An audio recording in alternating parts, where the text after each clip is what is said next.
Բարև ձեզ հարգելի հայրենակիցներ, ուղիղ եթերում Նոյան Տապանն է, տաղավարում հյուրընկալել են Պաշտպան հայրենյաց ազգային մշակութային հիմնադրամի նախագահ պատմաբան Գագիկ Սաֆարյանին։ Նոյան Տապանի հետևորդներին հիշեցնեմ, որ ուղիղ եթերները կարող եք հետևել Նոյան Տապանի պատրոնում, Facebook-յան եւ YouTube-յան էջերում։ Բարև ձեզ, պարոն Սաֆարյան, շնորհակալ եմ, որ մեր տաղավարում եք։ Նմանապես ես։ Պարոն Սաֆարյան, անդրադառնանք հունիսի 28-ին Իսրայելի կառավարությունը պաշտոնապես ճանաչեց հայոց ցեղասպանությունը։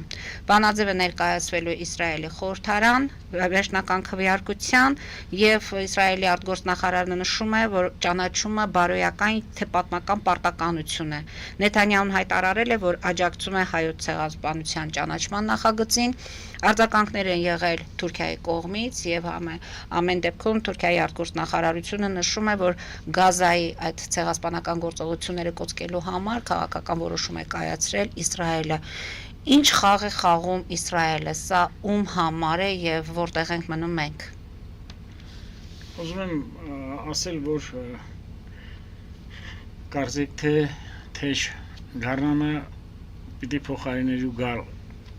հանգիստ ամառը, բայց բանից պարզում է, որ իրադարձությունների զարգացումը այնպես է ստացվում, զարգացումը տանում է նրան, որ թեժ գարնանը փոխարինում է թեժ ամառը։ Սպասվելի էր սա։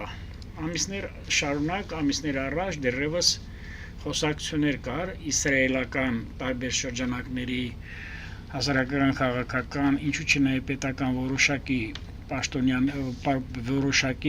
պետական շրջանակներից, որ Իսրայելը պատրաստվում է հայոց ցեղասպանության վերաբերյալ բանաձև ընդունել։ Պաշտոնապես ընդունել դժվարանում եմ ասել, կառավարությունն է ընդունել, որը պիտի վավերացնի խորհրդարանը, Կնեսետը եւ որտեղ մի քանի անգամ եղել է, այո, կարծում եմ, որ տրամաբանականը նա է լինելու, որ դեպքերի զարգացման ընթացքը տանում է նրան, որ Կնեսետը ընդունելու է եւ դատապարտի։ Որպես պատմաբան, որպես մասնագետ ասեմ, հետագայում նաև կասեմ իմ դիտարկումները քաղաքականության տեսանկյունից։ Հայոց ցեղասպանության ճանաչման խնդիրը եւ Հայաստանի Հանրապետության ջանքերը կարող եմ ասել, որ դրանք տարբեր մոտեցումներ են, որտեղ հայոց ցեղասպանության ճանաչումը եւ այդ խնդիրը եւ առասարակ դրա առաջնորդությունը երբեք էլ շահկապված չի եղել Հայաստանի Հանրապետության, Հայաստանի կառավարության քաղաքականության հետ։ Երբեք առաջնահերթություն չի ունեցել հայոց ցեղասպանության ճանաչումը կառավարության կողմից, ընդհակառակը։ Դեռևս 1987 թվականի ամռանը, երբ որ Եվրախորհրդարանը դատապարտեց հայոց ցեղասպանությունը, դե բնական էր խորհրդային Հայաստանը չէր կարող այդպիսի նախաձեռնություն դրսևորել։ Այնպես որ ես կուզենամ սրանք բաղդատել, սրանք տարբեր բաներ են, 90-ական թվականներից սկսած Սփյուռքում գործող հայկական կազմակերպությունները, հայրենասիրական կազմակերպությունները, հայդատի գրասենյակները, լոբիստական կազմակերպությունները ջանք ու երանգ չեն խնայել հայոց ցեղասպանության ճանաչման ուղղությամբ։ Բայց այստեղ մի այլ խնդիր կա, ես որպես պատմաբան արդեն դիտարկեմ, ասեմ, որ տեսանկյունից։ Հայոց ցեղասպանության ճանաչման խնդիրը դա դիտարկել որպես ինչ-որ տարբեր երկրների կողմից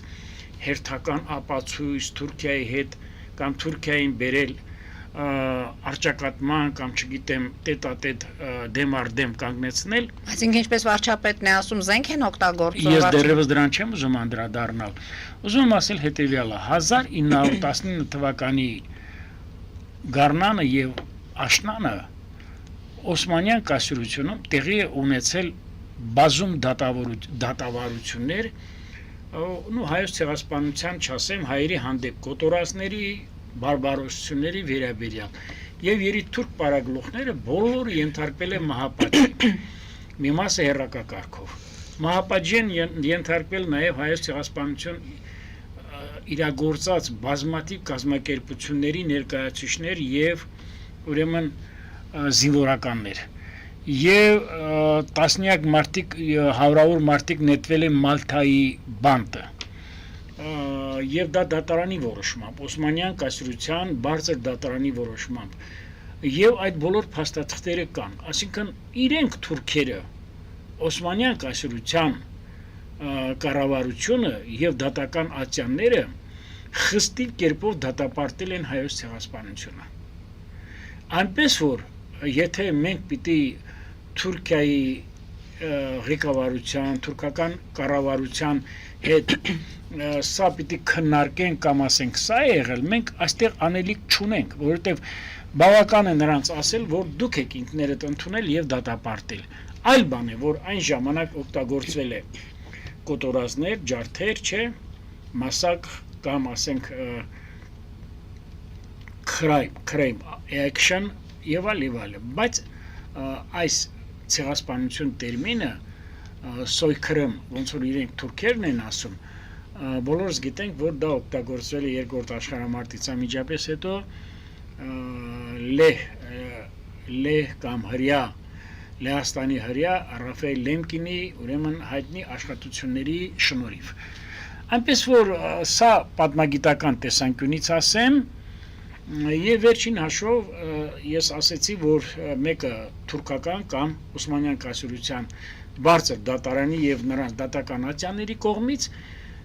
այլ բան է հետագայում բոլորս գիտենք նաեւ դրանք ինչպես են ազատ արձակվել, դրանք տարբեր մոտեցումներ են, չեմ ուզենա այդքան խորանամ,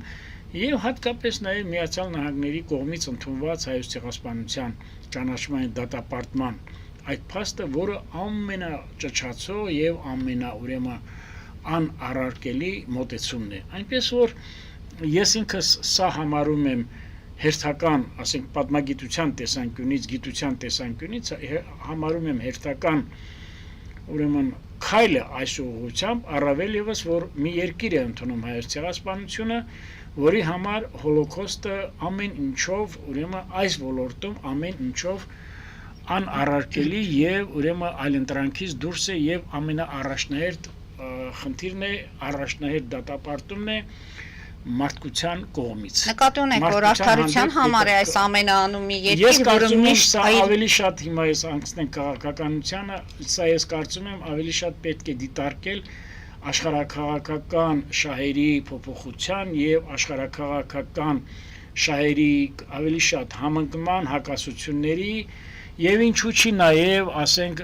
տարբեր երկրների ազդեցության ոլորտների կամ դրան դիմակայելու առումով փորձելով նաեւ ասենք տարածաշրջանում ունենալ պետությունների մի համադաշնություն, որը կարող է միավորել Օսմանյան կայսրության նախկին ժողովուրդներին, նկատի ունեմ Թուրքիայի դեմ կազմավորելու որոշակի համադաշնություն կամ կոալիցիա։ Այս առումով, բայց վարչապետը կարծում եմ շատ ճիշտ ասեց, հայոց ցեղասպանությունը չպիտի դառնա ուրեմն որպես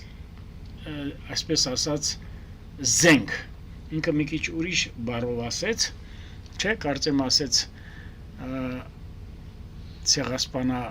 զենք, թե զենքացեղասպանություն եւ այլ։ Ես չեմ ուզենա այդքան խորանամ, ես գտնում եմ, որ ցեղասպանության զենքանացումը չպետք է լինի, այսպես մի ապայություն զենքայնացում, բայց ես պիտի ասեմ, որ ճիշտ է ձևակերպման տակ ես կարող եմ 100%-ով իմ համաձայնությունս դնել, բայց ես պիտի ասեմ, որ ներկա պայմաններում ինչքան որ կա, դրանով էլ մենք պետք է սահմանափակվենք։ Այլ բան է, որ իրադարձությունների հետագա ընթացքը շատ դեպքերում կարող են նաև բերել այլ քննարկումների։ Օրինակ Հայաստան-Թուրքիա հարաբերությունների վրա սա ինչպես կարող է նաև Հայաստան-Իրան, նաև թրիփը, նաև տարբեր, ինչքան էլ տարբեր մոտեցումներ կան, ինչքան էլ ասենք այսօր Ռուսաստանի Դաշնությունը փորձ է անում դրան եւս վերադառնալ, բայց ես պիտի ասեմ, ինչ հիմա Ռուսաստանի Դաշնությունը պետականորեն չի ճանաչել եւ դատապարտել հայոց ցեղասպանությունը, որովհետեւ Պետդումայի որոշումից հետո այն դեռևս չի վավերացվել Դաշնության խորհրդի կողմից, որը գիտեք համարվում է ավելի բարձր օրենսդրական մարմին, քան Ռուսաստանի Դաշնության պետական դուման։ Սա այլ խնդիր է արդեն, որ գոյություն են աշխարհաքաղաքական շահեր, խաղեր Եվ ես պիտի ասեմ, որ Եվ Հայաստանը որտեղ է մնում, այսինքն սա մեր դեմ է։ Ես կարծում եմ, որ մեր Սա մեր դեմ է։ հավասարակշռման եւ հավասարակշռված արտաքին քաղաքականությունը թույլ է տալիս ասելու, որ մենք սրան վերաբերվում ենք որպես ասենք այնքանով որքանով ընդունվեց վերջ արդյոք մենք պիտի մոռանանք, որ նոյեմբերի 9-ի փաստաթղթով հատկապես 9-րդ կետով, որ պիտի ամբողջ Սյունիքի տարածքով երկայնքով տարանցիկ ճանապարհը Նախիջևանից դեպի Հորադից դեպի Ադրբեջան ապահովել Ռուսաստանի Դաշնության ԱԴՑ-ի սահմանապահ զորքերի վերահսկողության ներքո եւ պիտի ասեմ, որ դրան կարողացա դիմակայել միայն ու միայն Իրանը եւ Իրանի շնորհիվ է, որ այդ կետը չիմպլեմենտացվեց եւ նաեւ 3+3 ձևաչափի ներդրումը այստեղ, որը հղի է նաեւ վտանգավոր հետևանքներով եւ այս դիտարկման տեսանկյունից ես պիտի ասեմ, որ մենք պետք է ունենանք այն ինչ որ կա, որպես փաստ, այլ բան ես ասել չեմ կարող, որովհետեւ ասում եմ Հայոց ցեղասպանությունը ճանաչել են առաջերտին Օսմանյան կայսրության վարիչները եւ նրանց դատական ատյանները եւ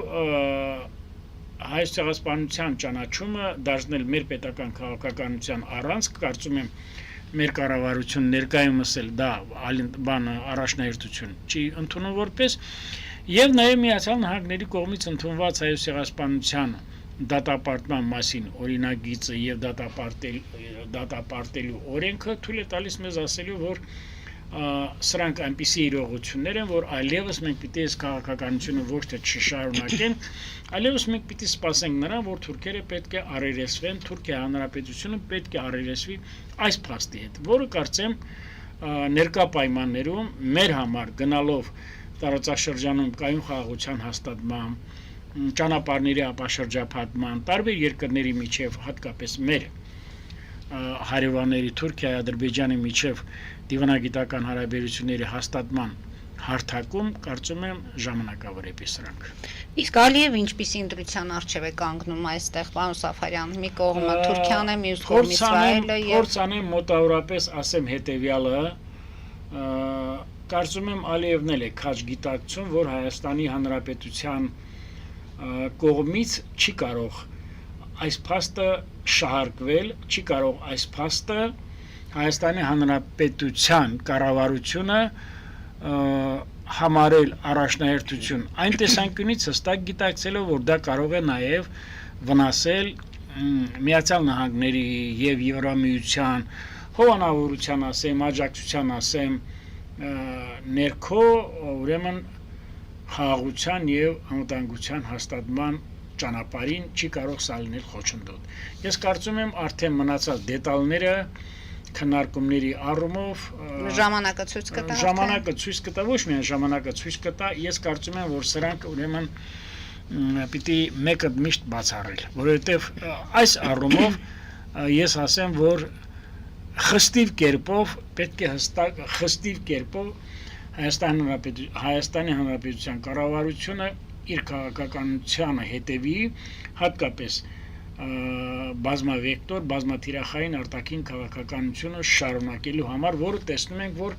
արդեն շուրջ 2.5 տարուց ավել է, ինչ մենք կարողանում ենք տարածաշրջանում եւ առավելևս Հայաստանում մեր սահմաններին ապահովել խաղաղությունը եւ անվտանգությունը։ Պարոն Սաֆարյան, դուրս գանք կարճատև գովազդային դադարի, որից հետո շարունակենք մեր զրույցը։ Հարգելի հայրենակիցներ, հետևեք, քիչ անց կվերադառնանք տաղավար եւ կշարունակենք։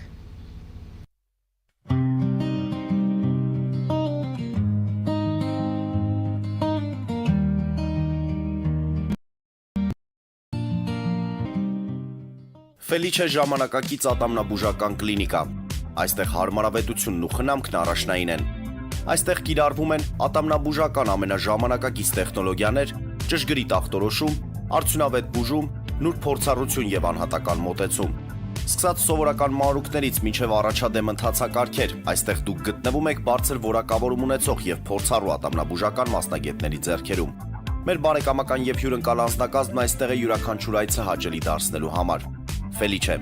Ձեր առողջ եւ ամենաերջանիկ շպիտը սկսվում է այստեղից։ Եկեք եւ բացահայտեք նորարարության, փորձագիտության եւ կարեկցանքի կատարյալ համադրությունը։ Երևան Post-ը Գրանադայի ուզում տեղեկացնում է։ Դրամական փոխանցումներ 1%-ով։ Օդանավով 1 պաունդը 2.99։ Նավով ուղարկեք 1 արկղ, երկրորդ արկղը անվճար։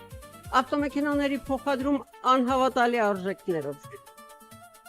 Ինչպես նաև կահույք եւ մեծ չափի բեռների փոխադրում։ Jackpot հագուստի խանութը երկրորդ մասնաճյուղն է բացել Գլենդելի սրտում, որտեղ կարող եք ձեռք բերել եվրոպական եւ ամերիկյան ընտիր հագուստեղեն, կոշկեղեն, աքսեսուարներ, պայուսակներ ամենահարմար արժեքներով։ Նաև կարող եք ցանկացած ապրանք պատվիրել եւ ձեռք բերել կարճ ժամանակում։ Jackpot-ի Գլենդելի հասցեն է 1135 North Pacific Avenue, հեռախոս 818 813 2252։ Jackpot հագուստի լավագույն կենտրոնը Գլենդելում։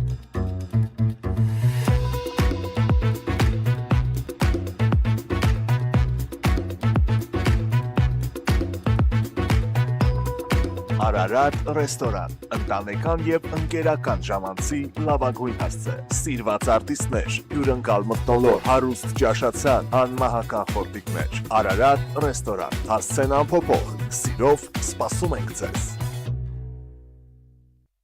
Լավագույն պաղպաղակ, բնական, համեղ եւ մատչելի գներով պաղպաղակը կարող եք ձեռք բերել բոլոր հայկական խանութներում։ Պահանջեք հայկական պաղպաղակ, Թամարա պաղպաղակ։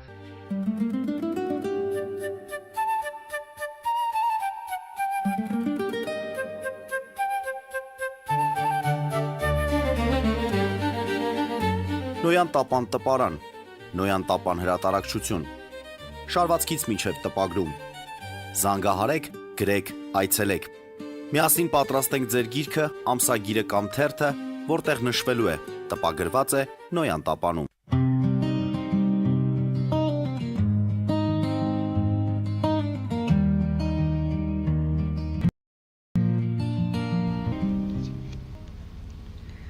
Արգելի հայրենակիցներ, Նոյան տապանը կրկին եթերում է։ Պարոն Սաֆարյան, եթե ամփոփենք փաստորեն, Իսրայելը երբեք չի ցանկացել իր հարաբերությունները վատթարացնել Թուրքիայի եւ Ադրբեջանի հետ եւ ինչու հենց հիմա որոշեց այս ամենը ջրի երես բերել, ասում եք, որ ավելի շատ իր շահերից ելնելով։ Այդ դեպքում Ես համոզված եմ, որ որոշակի սառնությունից կամ թեկուզ թշնամական հարաբերություններից հետո անպայման թուրք-իսրայելական հարաբերությունների մեջ կարծում եմ պարզություն է մտցվելու դեպի դրականը երկու երկրների համար Ադրբեջանի հետ կապված Իսրայելը տարիներ առաջ հատկապես 44 օրյա պատերազմում Ադրբեջանին օգնել է զենքով, զինամթերքով, նաև անձնակազմով հիմք ընդունելով հիմնական նպատակը Ադրբեջանին օգտագործել Իրանի դեմ սպասվելիք պատերազմում։ Այս համատեքստի մեջ պիտի դիտարկել հայոց ցեղասպանության ճանաչումը եւ դատապարտումը դեռևս ոչ պետականով են ասենք, փորձելով Հայաստանին ներքաշել հակաիրանական համադաշնության կոալիցիայի մեջ մի բան, որը կարծեք թե ակներև է դառնում, բայց կարծում եմ Հայաստան Հանրապետության ղեկավարությունը հստակ կերպով դրան կարող է ոչ ասել, քանի որ ներքաշվել հարևան երկրի, այնել այնպիսի երկրի, ինչպես Իրանի դեմ որոշակի գործողությունների, սա կլինի անթույլատրելի։ Ես կարծում եմ միայն այսքանը բավական է, որովհետև մեր ինչ են ասում, հաղորդման ձևաչափը թույլ չի տալիս ավելի ծավալվել, ոչ թե կարող ենք ավելի խորքային ձևով ամեն դեպքում կհետևենք իրադարձություններին, զարգացումների մասին, կարող ենք ավելի խորքային ձևով մանրամասնել եւ կատարվածը եւ ապագան, բայց կարծում եմ սրանով բավարարվենք։ Հիմա անդրադառնանք, թե ինչ է տեղի ունենում ներքաղաքական կյանքում։ Պարոն Սաֆարյան, փաստորեն սահմանադրական դատարանում նիստերը կարծես թե թեժ են եւ լեզվակռիվները եւ մեղադրանքներ են, երբ որ դիտում եք այդ նիստերը, ի վերջո ինչ է լինելու։ Մեկը մյուսին ընտրակաշառքների բաժանման մեջ է մեղադրում, ընդ որում երեկ պարոն Օրբելյանը հայտարարեց, որ ամենաշատ ընտրակաշառքը բաժանել է քաղաքացիական պայմանագիրը, ճիշտ է, իրենց դիմումի հիմքում չկա այդ մասի, բայց նրանք պնդում են։ Սրբուհի Գայլյանը հայտարարեց, որ ամեն դեպքում իշխանությունը տապալելու փորձն է կասեցվել եւ պետք է բոլորը պատասխան տան այն ամենի համար, ինչ այդ խախտումները իրականացվել են։ Ի վերջո ուր է գնալու սա? Բարգավաճ Հայաստանի ձայների մասին են խոսում, որ գողացվել են։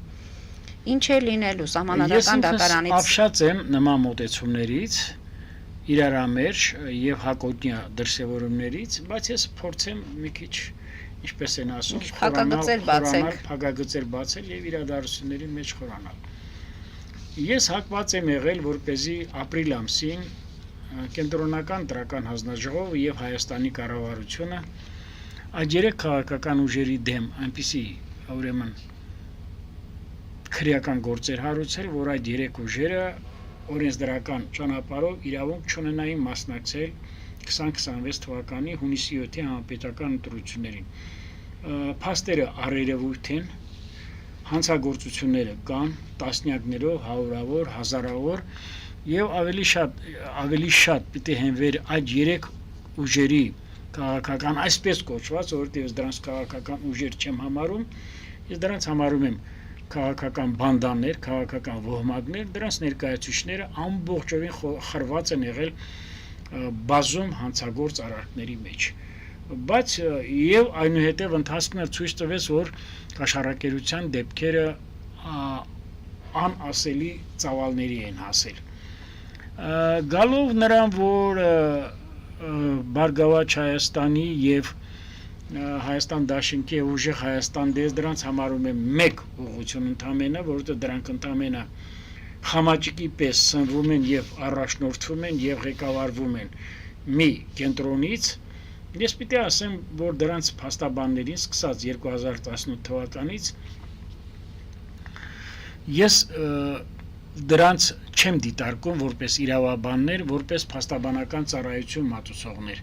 Եվ իրանց այդ ինչ որ փաստաբանական ընկերություն կար, որ կարծեմ ղեկավարը մահացավ, Ասատրյանը, եւ ինչու՞ չի նաեւ սկսած նրանից, երբ որ նրանք պաշտպանում են Ռոբերտ Քոչարյանի ուրեմն շահերը դատարաններում։ Գրեթե դրանք բոլորն են նույնն են, դրանց իրավաբանական գիտելիքները ես զրոյից բարձր չեմ դասում։ Նրանց առաջնորդն էլ իրավաբանության առումով եղել է Սահմանադրական դատարանի նախկին նախագահ Հրայր Թոմասյանը, որը մերպես չունի բազային պետական կրթություն ինստիտուցիոնալ ինստիտուտի, այլ ավարտել է կոոպերատիվ բուհ, բոլորս դա գիտենք, եւ բացի դրանից նա նախաձեռնել է այնպիսի մի սահմանադրության,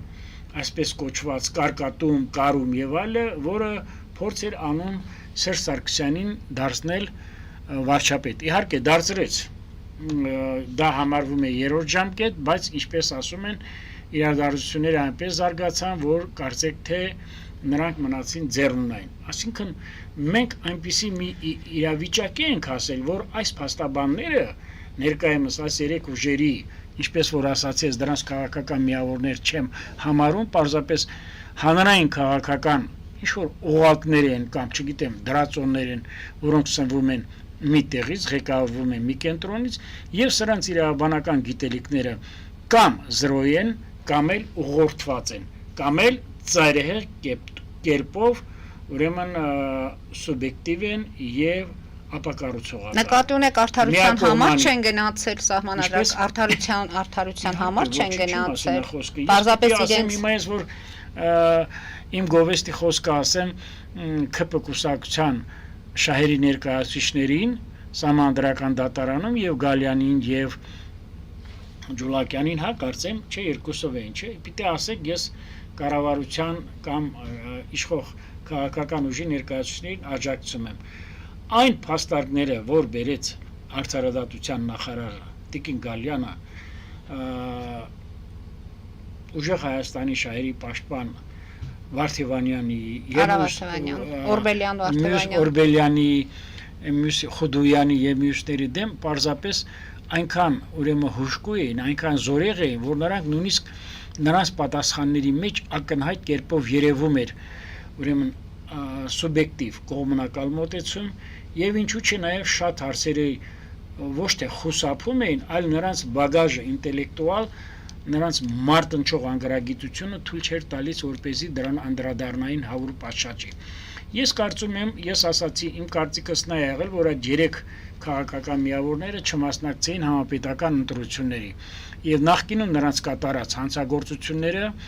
եւ համապետական ընտրությունների ընթացքում, կառավարության ընթացքում նրանց կատարած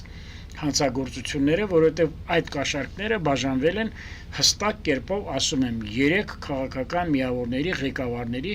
հրահանգով եւ նրանց գիտությամբ, քանի որ դրանք էլ ուղղորդվել են մեկ ուժի կողմից, Ռուսաստանի Դաշնության նախագահ Վլադիմիր Պուտինի կողմից։ Ես պաշտոնապես սա հայտարարում եմ, որպեսզի հիմնովին ոչնչացվի մեր պետականությունը։ Վերջերս էլ կարծեմ երեք Յոհան Վադենֆուլը Գերմանիայի արտաքին գործերի նախարարը հայտարարեց, որ այն դիմակայությունը, որ ցուցաբերեց Հայաստանի կառավարությունը եւ Հայաստանի ժողովուրդը, Հայաստանի Հանրապետության քաղաքացիները ցույց տվեց, որ ոչ միայն գովելի է, այլ խրախուսելի է, այլ որ մենք պետք է անպայման աջակցենք եւ սատարենք այն դիրքորոշմանը եւ ժողովրդավարության այն մոդելին, որը կիրառվում է Հայաստանում։ Ես պիտի ասեմ, որ մեր ընտրությունները անցել են պետության, իշխանության, կառավարության, կենտրոնական տրական հանձնաժողովի կողմից օրենքի տարին ու ոգուն համապատասխան։ Իհարկե չմերժելով որոշակի թերացումներ, թե խախտումներ, պարոն Սաֆարյան, որոշակի խախտումներ, որոշակի ձախողումներ, որոշակի վրիպումներ, բայց որոնք ասել թե թեկուզ 1 կամ 2%-ով կարող են ստվերել ընտրությունների օրինականությունը եւ ժողովրդավարությունը կամ արտահայտության իրավունքը, ես դա բացառում եմ, այլապես տեսեք, արտարադատության նախարարը որպես քաղաքական ուժի քաղաքացիական պայմանագիր տվյալ դեպքում ներկայացուցիչ ասում է, բալավ 162 թե 182 հոգի կաշառքի դեպք կա ուժեղ Հայաստանի կողմից, շուրջ 80 հոգի, թե չգիտեմ քանի հոգի Բարգավաճ Հայաստանի կողմից, 20-30 հոգի Հայաստան, 20-30 դեպք Հայաստան դաշինքի, այսինքն դուք չեք ուզում սա դատապարտեք, թե անընդհատ պիտի ասեք սա Սարգսովի է, լավ, այդքան հեռախոսազանգերը, այդքան վերծանումները, այդքան խոսակցությունները, այդքան տեսանկարահանումները, հակակոռուպցիոն կոմիտեի, քննչական կոմիտեի, իրավապահ մյուս մարմինների, արդյոք մենք որ երկրում ենք ապրում, որ այսքանը լինի շինծու եւ հնարավի։ Եվ մի հարց էլ տվեց, բա եթե մեր իրավապահները, իրավասու մարմինները այսքան բացահայտել են եւ դուք դա չեք ընդունում, ուրեմն դուք ոչ թե պետք է գաք սահմանադրական դատարան, այլ պիտի դուք այդ իրավապահների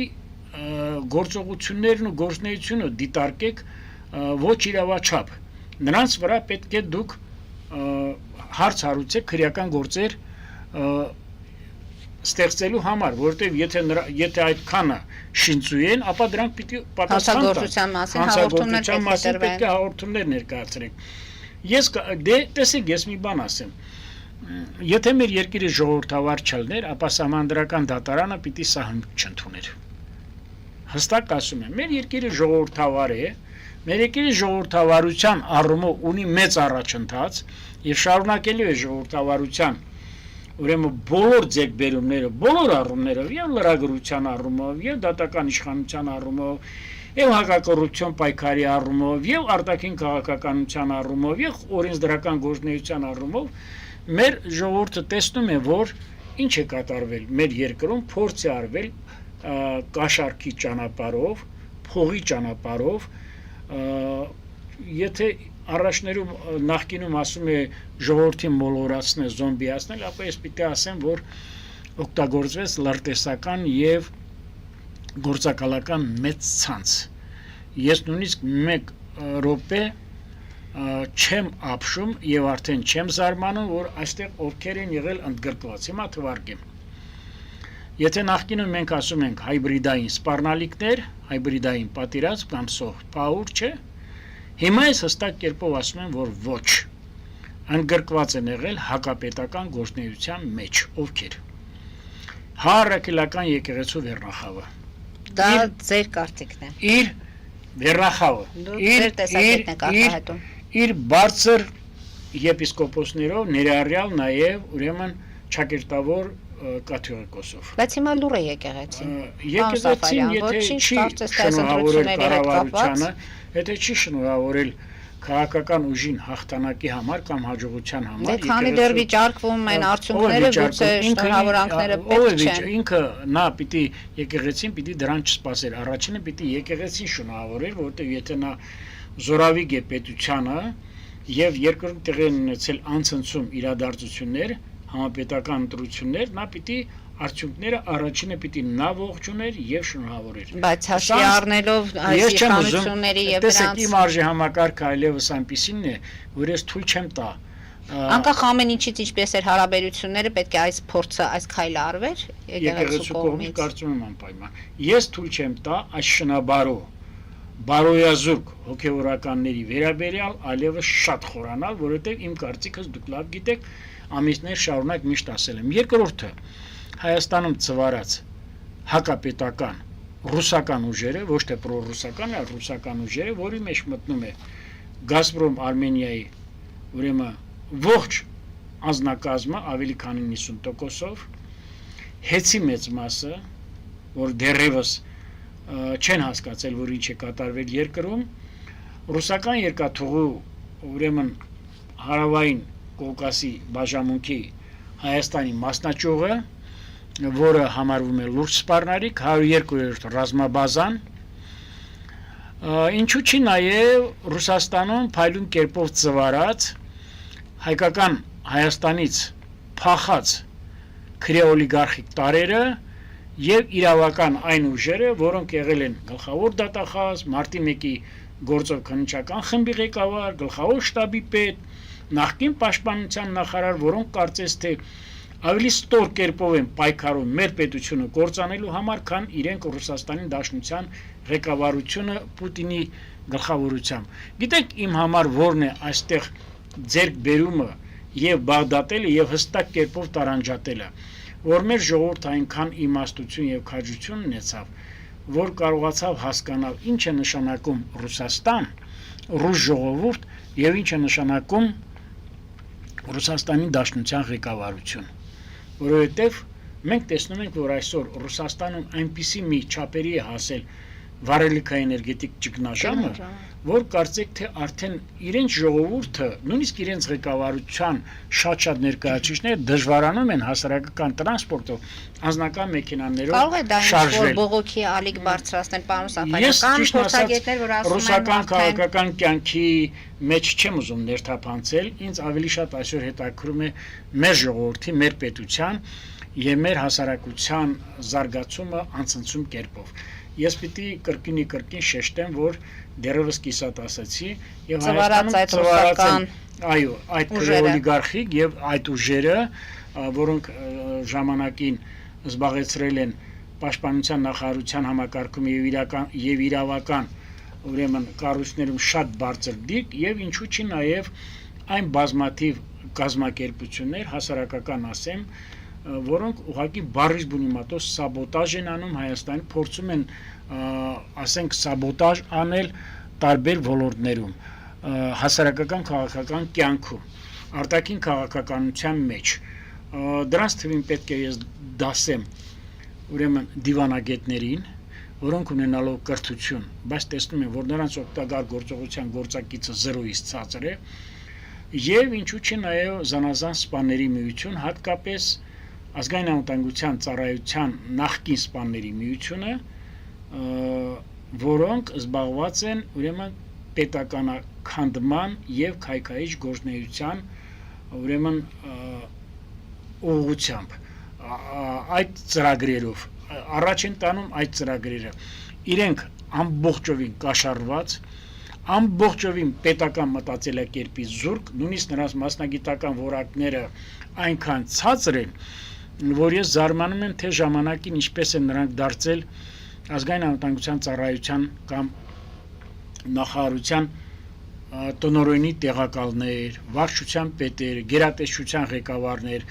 որ նրանց պետականաքանդման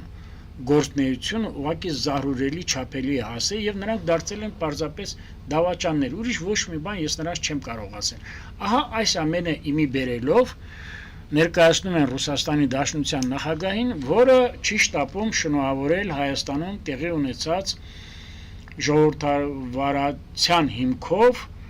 ընտրությունների արդյունքները, որի արդյունքում հաջողության հասել իշխող քաղաքական ուժը։ Ասեմ ինչու համար։ Նրանք դեռևս հույս ունեն երկրում շարունակել ապակայունացնող գործողությունները, հրահարել սոցիալական նոր ուրեմն իրադարձություններ, որը հղի է անկանխատեսելի եւ վտանգավոր հետևանքներով։ Եվ այս ուրեմն բեռնարգելքները ես սանկցիաներ չեմ համարի, որովհետեւ սա ընդամենը Վարչապետը պատժամիջոցները բեռնարգելքներ եմ ես համարում, պատժամիջոցները կարծում եմ դեռևս շատ կտրուկ է եւ վաղաժամ է դրա մասին բան ասելու, բայց ես պետք է ասեմ, որ մենք նաեւ պատրաստ ենք հետագա զարգացումներին, անգամ եթե դա լինի վատթար տարբերակներով։ Մենք կարող ենք ասել եմ, չեմ ուզում շարունակել, Իրանի հետ խորացնել գազի մատակարարման խնդիրը, եւ ես ուղղակի ապշած եմ մնում, որ մեր նախորդ ֆինանսների նախարարները 1-2 հոգի, որոնց ճանաչում եմ եւ որոնց թվացial կերպով համարել եմ գրագետ մարդիկ, ասում են խողովակը նեղ է, կարող են պայթունավտանգ լինել, մենք այսօրվա մասին ենք մտածում, վաղվա մասին չենք մտածում։ Տեսեք, ես պատկերավոր կերպով ասեմ, եթե հանկարծ Ռուսաստանի հետ մեր հարաբերությունները մի դուռ փակվում է, դե հիմնական սպառնալիքը գիտեք, դա գազի կրճատումով կամ գազի խողովակը փակելով ավտալն է, հիմնական սպառնալիքը դա է։ Եվ հաջորդը մթերքները եւ խմիչքները։ Եթե մի դուռը փակվում է, ապա հստակ կերպով ես ասում եմ, մի քանի դուռ բացվելու է։ Դրանում մազաչափ ես մեր ժողովրդին հստակ կերպով հավաստիացնում եմ նկատի ունեք եվրոպական կառույցների եւ հայտարարությունները եւ կառույցների եւ նաեւ ինչու՞ չի նաեւ մեր կառավարության այց ենք ունենալու դիվերսիֆիկած քաղաքականությունը կարծեմ այսօր թե վաղը Երևան է ժամանում Եվրամիության բարձր հանձնակատարը, հանձնաժողովի նախագահ Ուրսուլա ֆոն դեր Լայենը եւ կարծում եմ, որ քննարկումները լինելու են բազմաբնույթ։ Ամերիկայի հետ կապված Միացյալ Նահանգների շատ շուտով ստորագրվելու է եւ արհեստական բանականության առումով եւ ճանապարհների կառուցման առումով, հատկապես թրիպի, կարծեմ արդեն ձեռնարկվել է, հիմնարկեք արվել է մեր պաշտպանի տարածքային կառավարման նախարարի մասնակցությամբ օրեր առաջ եւ նաեւ հատկապես մթերքների առաքման ուղղությամբ, ինչպես Միջին Ասիա, այնպես էլ Արևելյան Եվրոպա։ Գիտեք, շատ բաներ կարելի է ասել։ Ես ինքս չեմ ուզենա մտնել մի դաշտ, որի բացատրությունը կարող է ամբողջովին կլանել մեր հարցազրույցի ժամանակը։ Ուստի ես պիտի ասեմ, որ միանշանակ ապագան հուսադրող է, եւ ես պիտի ասեմ, որ Ռուսաստանը ինչքան փորձում է առաջ բերել մեր մոտ ապակայունացնող իրավիճակ, դա իր մոտ չի ստացում, ավելի է ձախողվում։ Ինչքան փորձում է բեռնարգելքները խստացնել, դա եւս իր մոտ չի ստացելու, որովհետեւ Ռուսաստանը նաեւ խիստ պահանջարկ ունի Հայաստանում արտադրվող եւ մթերքների, եւ խմիչքների, եւ բազում այլ սարքավորումների տեսանկյունից։ Կարծում եմ, որ այսպես էլ մենք պիտի վերաբերվենք եւ ես գտնում եմ, որ պետք չի իրար անցնել, իրար անցում մեզ պետք չի։ Իհարկե, ես ցավում եմ մեր բազմաթիվ գործարարների, ձեռներեցների, ապրանք արտահանողների, ներկրողների, հատկապես արտահանողների տնտեսական իրավիճակի ասեմ, վատթարացման պայմաններից համար, բայց ես կարծում եմ այս ամեն ինչը շտկվելու է եւ պետությունը ամբողջովին հոգ է տանելու մեր գործարարներին Գևորգ Պապոյանն ասում է, որ արդեն որոշակի գործընթացներ սկսել են վնասներից խուսափելու համար։ Հանդիպել եմ եւ Պապոյանի հետ, Գևորգ Պապոյանի հետ էկոնոմիկայի նախարարի վճարումների հետ կապված որոշակի փոփոխություններ են արվել։ Ուրեմն ժամանակացույց այլ նախարարների հետ հանդիպել եմ նաեւ սոցիալական հարցերի եւ աշխատանքի նախարար պարոն Թորոսյանի հետ եւ կարծեմ, որ ամեն ինչը վերահսկվում է, ամեն ինչը օպերատիվ կերպով արձագանքվում է։ Տեսեք, հիմա ասում են, որ ընդդիմության մի հարց փակ մնաց իշխանության կողմից, կառավարության կողմից եւս օգտագործվել է կաշառքի միջոցներ եւ այլ եւ այլ։ Նախ դա վարչական ռեսուրս է հիմնազորք օգտագործվել։ է, ասեմ հետեւյալը, այսինքն Այդ ուրախ-ավտոբուսը ֆինանսավորվել է հենց ֆինանսավորվել է քաղաքացիական պայմանագիր կուսակցության պետական նախընտրական կառույցության հիմնադրամի կողմից հստակ կերպով։ Եվ ես պիտի ասեմ հետեւյալը, 10,000 դրամները պատմության մեջ 36 տարվա մեջ չի եղել, որ միանգամից կառավարությունը 10,000-ով բարձրացնի կենսաթոշակները։ Ասենք շեշտենք ու առաջ գնանք։ Պատմության մեջ չի եղել, որ 48 երկրների ղեկավարներ Հայաստանում մասնակցեն մի ֆորումի, որը մեծ արձագանք է գտել ամբողջ աշխարհում։ Պատմության մեջ չի եղել, որ 1-2 ամսվա ընթացքում Միացյալ Նահանգների երկու բարձր պետական պաշտոնյաները եւ փոխնախագահը եւ պետքարտուղարը այցելեն Հայաստան։ Եվ այսպես շարունակաբար։ Պատմության մեջ չի եղել, որ Արցախի հայկական լինելը դրվի կասկածանքի տակ։ Կամ փակ պահեն այդ թեման։ Եթե դուք ուզում եք, ես դրան անդրադառնամ։ Մենք հաջորդ հաղորդման ժամանակ անպայման ես դրան կանդրադառնամ եւ սա պատճառը հետևանքային կապով ունեմ իմ ուրույն բացատրությունները եւ որ սա ավելի շատ պատմության մեջ չի եղել այնպիսի բան, որ Օրդուբադում այդպիսի մի ֆորում կազմակերպեն եւ ասեն, որ Արևմտյան Ադրբեջան պետք է վերադառնան ադրբեջանցիները։ Արգելի Ադրբեջանում նման գործելակերպը։ Դե ամեն դեպքում պատմության մեջ այնպես չեղած բաներ։ Մեր տասնյակ հազարավոր մոլորյա արցախցիները, տասնյակ հազարավոր սխալ ասացի, գոնե մի քանի հազար մոլորյա արցախցիների մենք պիտի հետ կանգնենք հակապետական քայքայիչ գործունեությունից։ Մենք հետևենք իրադարձությունների եւ նաեւ սա ասեմ, որ անդրադառնալով այս քայքայիչ գործունեությանը դրսի ուժերի թելադրանքով, ահա սա է ստիպում Ռուսաստանի Դաշնության ղեկավարությանը նաեւ իր խամաճիկների միջոցով մեդիա դաշտում եւ այսպես կոչված հայացիների ձերքերով, որովհետև այսօր մենք այնպիսի զարհուրելի բաներ ենք տեսնում նրանց կողմից արտահայտություններ, որ մարդ ապշում է, թե դրանց երակներում ինչպես կարող է հայի արյուն հոսել։ Կարծեմ երկրորդ նախագահը ասում է Մարգարիտա Սիմոնյանը ինչ վատ գործունեություն է ծավալում, դուք պատկերացնում եք։ Մարգարիտա Սիմոնյանն էլ ասում է, եկեք իմանանք, ով Նիկոլ Փաշինյանին է ընտրել Ռուսաստանի Դաշնություն, մուտքը արգել ենք, որտեղ դա ռուսական գործողությունների Անդրանիկ Միհրանյանի մասին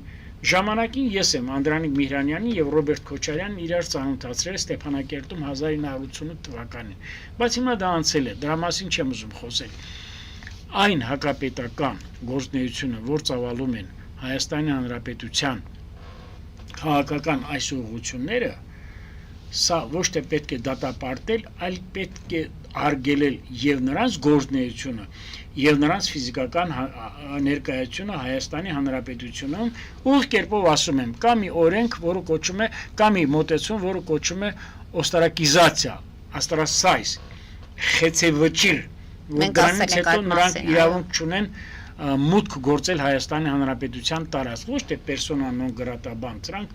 ավելի մեղմ կիրառելի ուրեմն մոտեցումներ են։ Ահա սա պիտի լինի մոտեցումը եւ հստակ կերպով նորից ասեմ,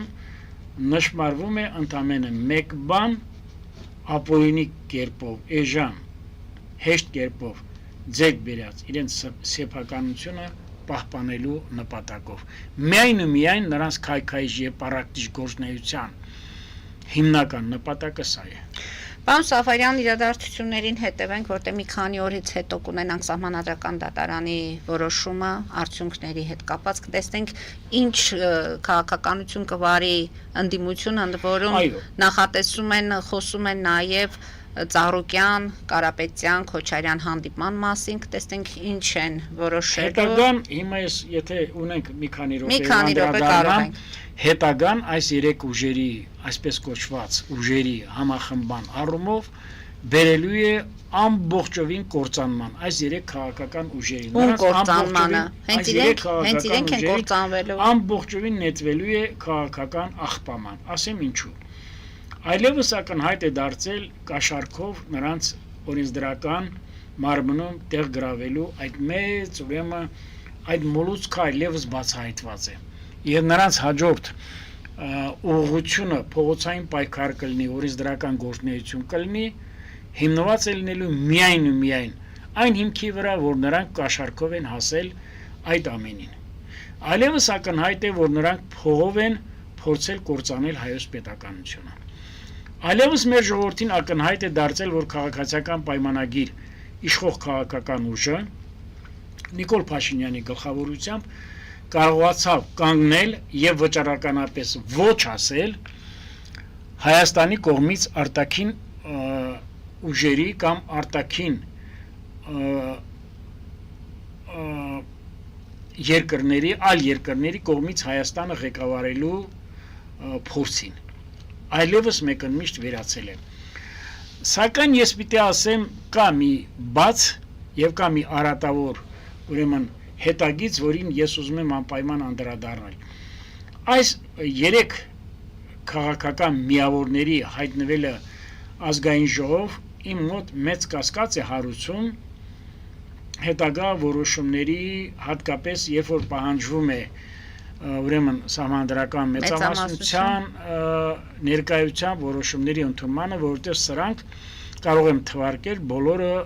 այս երեք ուժերի կողմից ընտրվել են միայն ու միայն կաշառքի ճանապարհով։ Եվ սա է, որ շատ օրենքների ընդունման դեպքում օրենքների լեգիտիմությունը լինելու է խիստ խնդրահարույց եւ կասկածելի։ Եվ ես կարծում եմ, ճիշտ է, ընտրությունները ես համարում եմ ոչ թե ցնցումներ, բայց որոշակի առումով upheaval-ներ, սոցիալական երևույթներ, որը կարծեք թե հասարակության մեջ բնականոն զարգացումը որոշակի առումով խաթարվում է կամ կանգնում է։ Բայց ես կարծում եմ, որ հետագայում պետք է լինի նաև որոշակի առումով հիմք ստեղծել նոր ընտրությունների, թեկուզ 1 կամ 2 տարի հետո անցկացնելու համար, եւ ես կարծում եմ այդ վճռականությունը եւ մեր իշխանությունը եւ կենտրոնական ընտրական հանձնաժողովը եւ իշխող քաղաքական ուժը ունենալու են նման համարձակություն գնալու դրան, որտեղ դա է պահանջում մեր Հայաստանի Հանրապետության քաղաքացիների եւ Հայաստանի Հանրապետության պետական շահը։ Տեսեք, ամբողջ օրը ես դիտում եմ թեկուզ 3 րոպեով 5 րոպեով ռուսական ալիքների այդ լուտանքները, այդ այլասերված երուլքները, նույնիսկ նրանք այնքան տականք են, այնքան հանդուգն են դարձել, որ չեն համարձակում ասել Հայաստանի Հանրապետություն կամ այլ տերմին Հայաստանի իշխանություն, ասում են հայ ժողովուրդը եւ այլ, ախր դուք ինչ կապ ունեք հայ ժողովրդի հետ։ Եվ ավելին ասեմ, մենք պետք է նաեւ խստի կերպով վերանայենք